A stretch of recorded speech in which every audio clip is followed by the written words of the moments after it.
We are now on air. Time for a total takeover. It's finally here. Welcome to a new episode. It's about to go down. Peace and blessings. It's yours truly, Dan Adams, a.k.a. Soulful Conservative, the DA, prosecutor, and the individual who just heard something really funny on the radio airwaves. I guess starting today, the most restrictive COVID state over these past 2 years is entering the endemic stage and is supposed to lift all not all, excuse me, I take that back. They are still holding our children hostage, the least susceptible to getting COVID and having any lasting effects of COVID. So they're going to have all the fully vaccinated. They get, indoor, outdoor masking, all that, blah, blah, blah, blah, blah, lifted.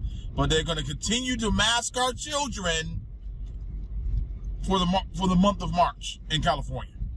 And they had a sound clip from one politically expedient Gavin Newsom. Because this is all what it is, ladies and gentlemen. It's political expediency with these blue states. Because the science has not changed, has never changed. The data has not changed. It is all about, if we keep going down this path, got the midterms coming up in a few months. Let's go ahead and do this now, and hopefully people won't remember what we did to them for 2 years. Now, I'm thinking to myself, if I was an individual living in California, living under those Hitlerish type restrictions,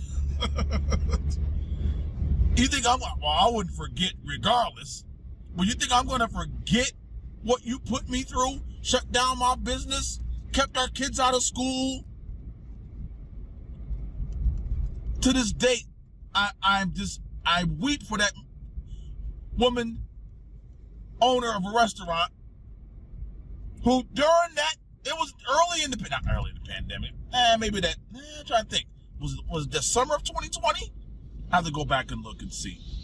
Remember that one lady whose restaurant was shut down, but yet right next in the parking lot of her restaurant, a movie set was in place and outdoor eating was allowed, but she wasn't allowed to have outdoor eating or indoor eating. Her restaurant got shut down. You remember that story? So you tell me if that particular woman is going to somehow forget what Gavin Newsom and LA County and the entire state of California did to her and many other business owners. It is all about political expediency. Point blank, end of story. Let's go ahead and move on to another topic. The Wuhan Beijing Olympics. They ended yesterday, ladies and gentlemen. They're done. Did you watch any? I didn't. Nope. Next story. Let's talk about the current oil issue we have here in America. I can't speak for any other nation, but I just rolled past a gas station and just regular unleaded 357 here in Pittsburgh, Pennsylvania. 357. You got last week former Vice President Joe Biden begging OPEC to give us some oil. I don't care where you stood in regards to Donald Trump, but when he was president, we were energy independent. Let me repeat that. Under the presidency of one Donald J. Trump, America was energy independent. We weren't begging, as former Vice President Joe Biden is doing right now, OPEC and Arab nations for oil. It is an embarrassment, an absolute embarrassment that America is begging for a natural resource that is abundant in our country, has always been abundant in our country, But the leftist, numbnut, moonbat environmentalists and leftist Democrats in this country, that includes our current person occupying the Oval Office, former Vice President Joe Biden, they think that if we somehow tap into those natural resources, that the world is going to end immediately. This is what these fools think. Or at least try to scare you into thinking. I don't know what's going on with my thing here. I'm going to try and fix this while I talk. Excuse me for the close up. So I'm going to try and fix this. So, and when you have a situation, ladies and gentlemen, where America is begging, basically, for oil. So you have this current situation with Russia and the Ukraine. Biden giving the Ukraine $1 billion. Biden's allowing Russia to tap into that pipeline, but yet he killed the pipeline here in America, and everyone keeps saying, well, it was running through Native American land. Okay, did we even talk to these individuals? Did we even have a discussion? No, it was just dropped because maybe one or two people popped up and said, hey, this is running through Native American land. But did we talk, did we converse with these Native Americans? More than likely, probably not. So that pipeline was shut down. And everything that President Donald J. Trump did in regards to bringing us to energy independence was reversed, and shut down by former Vice President Joe Biden. We are begging other nations for a natural resource that is abundant in America, that is right at our disposal, right at our fingertips. But let's go ahead and beg other nations for it. How pitiful can this current administration be? You just want to just smack somebody upside the head, ladies and gentlemen. Just smack somebody upside their head. It is amazing. Now, from begging other nations to give us oil, let's talk about, and I almost have to laugh, ladies and gentlemen, if I don't laugh, I might end up crying. The current president, because the former vice president keeps calling her President Kamala Harris, I don't think I've ever seen such a pitiful politician in my lifetime. And I've seen a lot. You talk about a diversity hire, an affirmative action placement.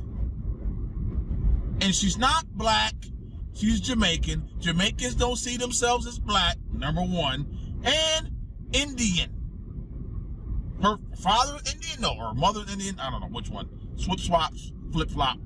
Jamaican and Indian. So she's not the first black anything. But we can't say that. We just cannot say that. I just did, but we cannot say it. And she's a woman. She checked off all the boxes for former Vice President Joe Biden. But yet, at every turn, either she has to giggle herself out of a controversy or a hard question, which for the most part, most of these questions have not been hard whenever she's had a press conference or an interview or the like. But that cackle of hers, ladies and gentlemen, is something to behold. And she uses it strategically. And for any of her supporters out there, I have a question. What grade would you give her in her job as vice president? I want you to be honest. I don't want you to, I love her, I support her, she's my girl. No, I'm talking about solely on job performance. What grade do you give her? Obviously, I give her an F-. And I really would like to know what grade you would give her if you were being honest with yourself and being honest with her performance. And they're going to try and put this person up for president in 4 years because, I'm sorry, as me and my wife were talking about last night, former Vice President Joe Biden may not be around in these next few years. And if he does run for re-election, do you honestly think he's going to make it through a second term if somehow he won? And Lord have mercy. I know we are trying. This is as worse, far worse than the first years of Obama. Because with Obama, we kind of knew what we were getting. We were hoping he would lean and lurch towards the center, like he campaigned on, basically. But former Vice President Joe Biden, maybe not among us. Who knows? In the next year or so. I don't know. The man is not looking well at all. And we can all see it. If you got two eyes that can see, you can see it. I'm just looking for the opportunity for the GOP and whoever the eventual GOP candidate is for president to not mess around this time around in regards to stating the facts, putting the leftist ideology on blast, and say, hey, this is the alternative. This is what we're going to do to combat this, and this. No personal attacks. None of that craziness.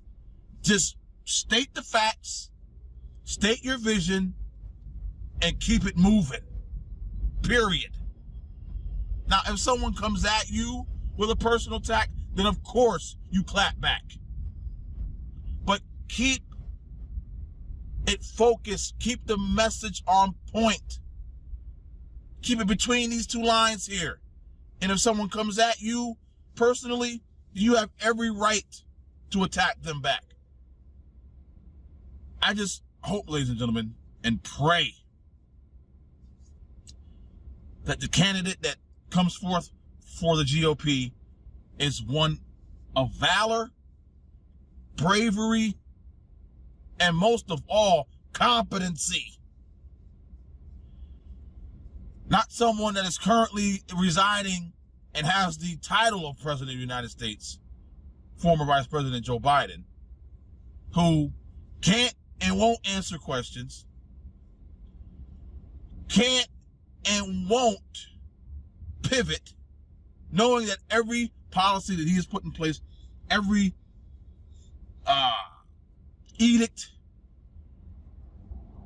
everything that he has espoused to say that this is what we're going to do, has utterly collapsed, has been a failure beyond comprehension.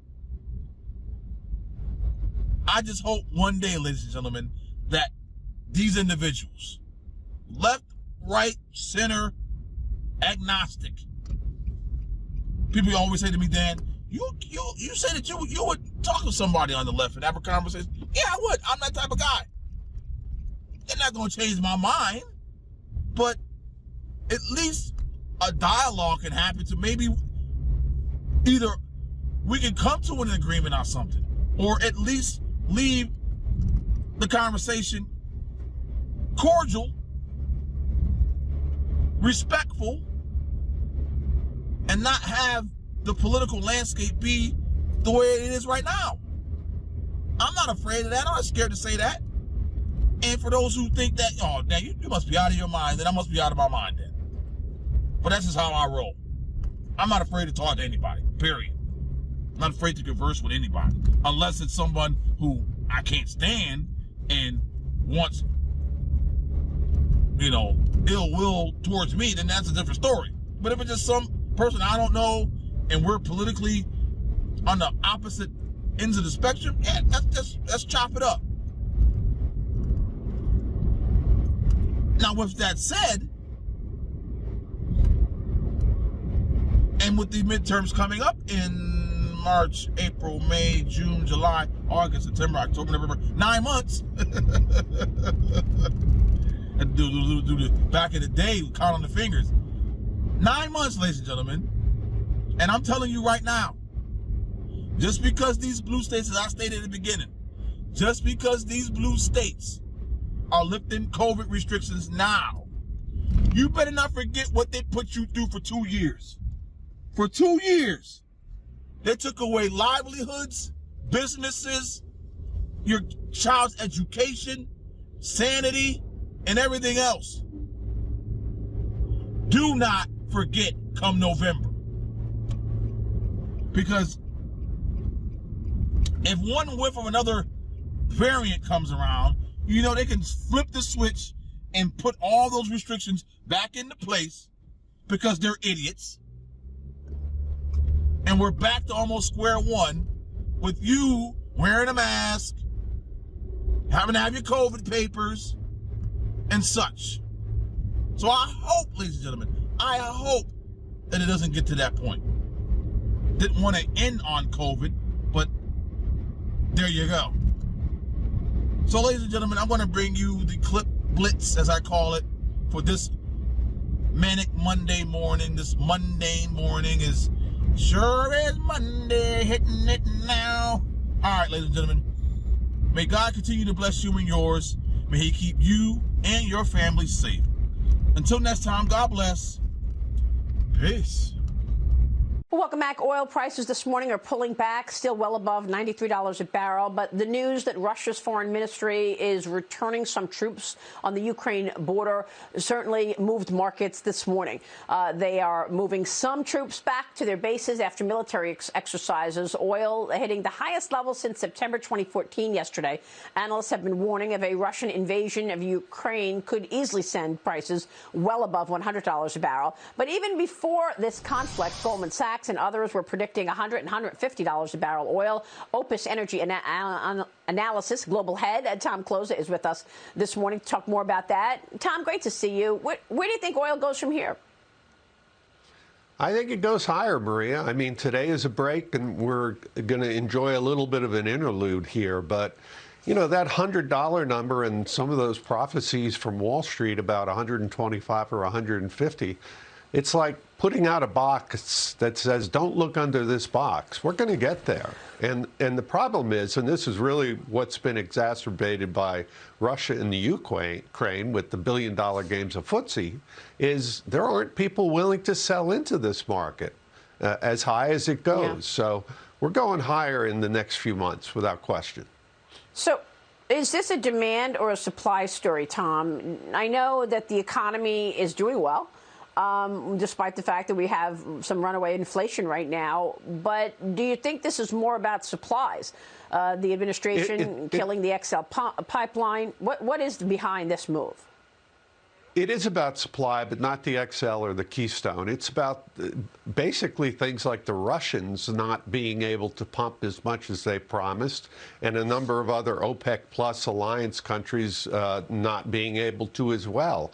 In the U.S., there's a little bit of a reticence among E&P companies to pump more oil and to sell into the marketplace because, you know, ultimately, if you accept climate change and you embrace it, you are going to put a lot of fossil fuel companies out of business. So, you know, one of the cards that the administration may play is they may try to seek a rapprochement with these these companies that don't want to drill for the oil that's there in West Texas and North Dakota and offshore in the Gulf of Mexico.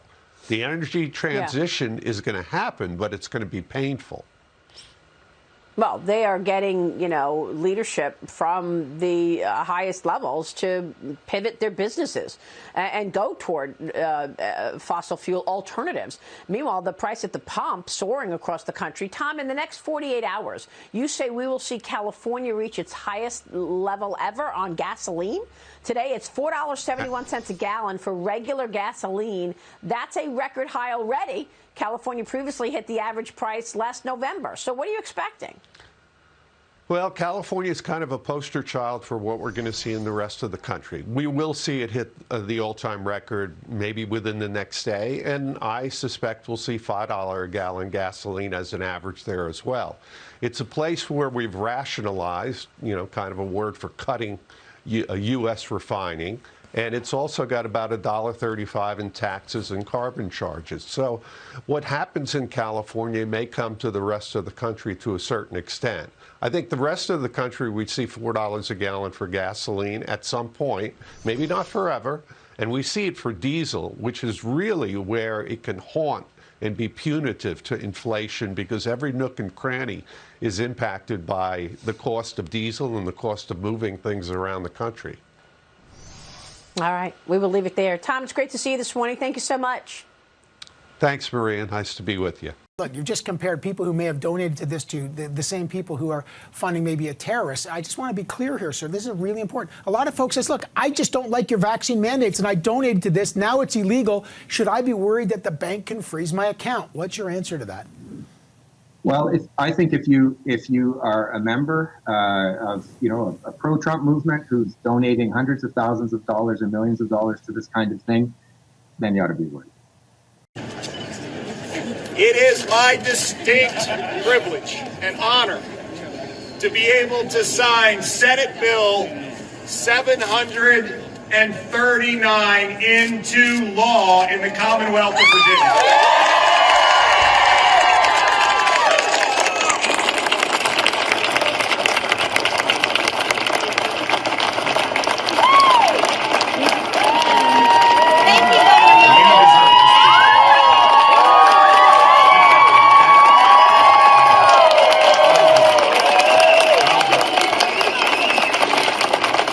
San Francisco residents overwhelmingly voted to recall 3 members of the city school board on Tuesday. The recall was done for what critics called misplaced priorities and putting progressive politics over the needs of children during the pandemic.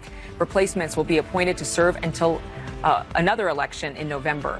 So breaking this morning, CNN is projecting that 3 San Francisco school board members have been successfully recalled in a special election amid fierce backlash from parents who say that the officials failed to prioritize their children throughout the course of the pandemic. You know, you might ask yourself, why is a local school board meeting getting national attention? Well, it's in part because this is in deep blue San Francisco, voted 85% for Biden last time around. And, we've gotten used to seeing anti-COVID restriction protests in red states, not so much in cities like San Francisco.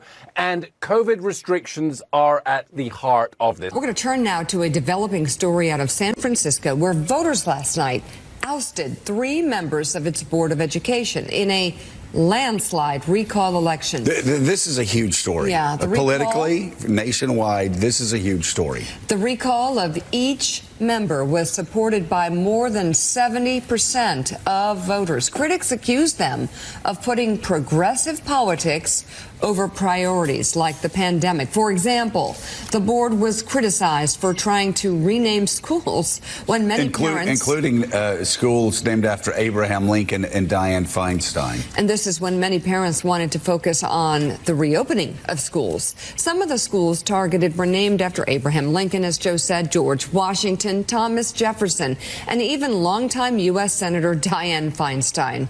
The election also galvanized Asian American parents after the board changed admissions requirements for one of the city's most prestigious high schools. And tonight to local politics in these times, parents and their anger over their children's education in this pandemic. In San Francisco, of course, a liberal city, some parents there and 3 school board members who have now been forced out. Those parents arguing they'd spent more time on other issues, including renaming schools, than on getting their children back into the classroom. An unprecedented recount election in America's most liberal city. The COVID crisis pitting Democrat against Democrat as parents saw kids in other places go back to the classroom while students in San Francisco were stuck in remote learning. And David, this was not a close election. More than 70% of voters supported removing those 3 school board members, a sign of the power of parents and how their frustration over schools and COVID is reshaping politics. In San Francisco, a stunning landslide vote in the hyper-local politics playing out in that city and beyond. 3 school board commissioners voted out. It's the latest example of this local political activism sweeping the nation. Across the country, schools have become a political battleground. Last fall, Glenn Youngkin rode concerns over critical race theory to the Virginia governor's mansion. It is my distinct privilege and honor. Today, he signed a bill outlawing school mask mandates. In San Francisco, opponents of the recall say it's the commissioner's fight for social justice that got them in trouble. I think that these 3 have been pushing a change to make San Francisco unified a better, more equitable place, which is uncomfortable, right? In the end, more than 72% of the vote went against the commissioners. Pay attention to education first and only. No politics. Though tonight, the two seem more entwined than ever.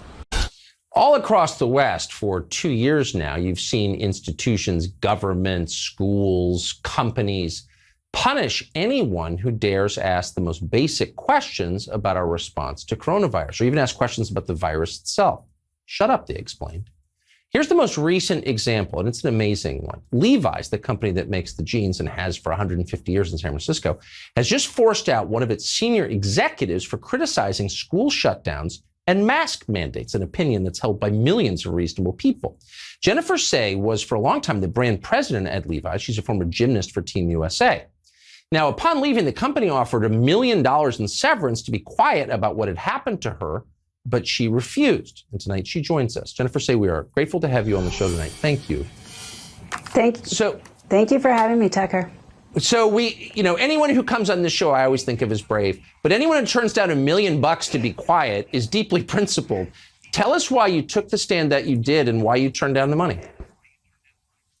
Well, for me, this whole thing has sort of culminated in really being about the silencing of dissent.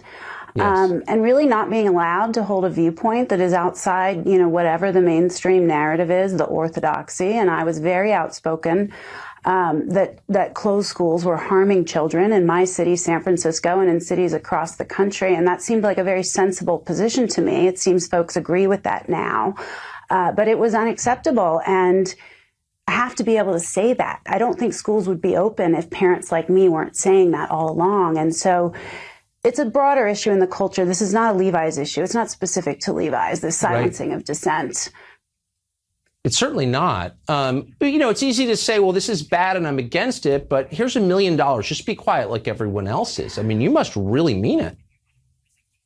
I do really mean it.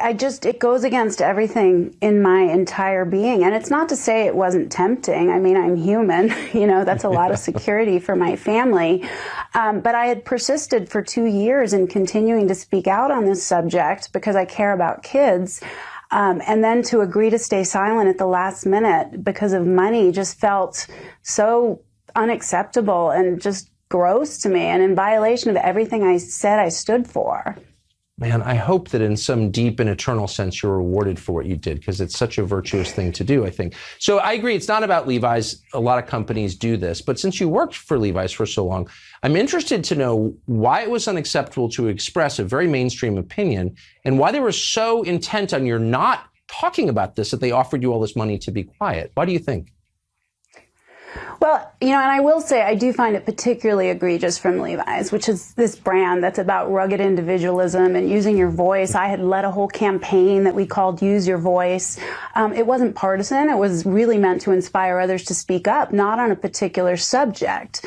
And, while you say this view is mainstream now, you have to remember I was doing this in March 2020. It absolutely was not mainstream. Yes. It was considered unacceptable. It was racist. It was, you were a granny killer. You were the worst possible kind of person in the world that you would advocate for this. None of those things were fact-based. And so, it caused a lot of upheaval and noise in social media, and employees were complaining, and it became very difficult to manage. And as a senior executive, to a large extent, and I accept this, when I speak, whether I do it on behalf of the company or not, I have to keep in mind, or, I do keep in mind, that I represent the company to some extent. But I have 4 children. I've been an active public school parent for many years, and that was more important to me, even though I was warned. So much for listening to the voices of women. But bless you for doing what you did, for taking a stand on principle on behalf of your family and the country, and for coming on the show. I really appreciate it. I hope we hear more from you. Jennifer Sey, thank you. Thank you. Thanks for having me.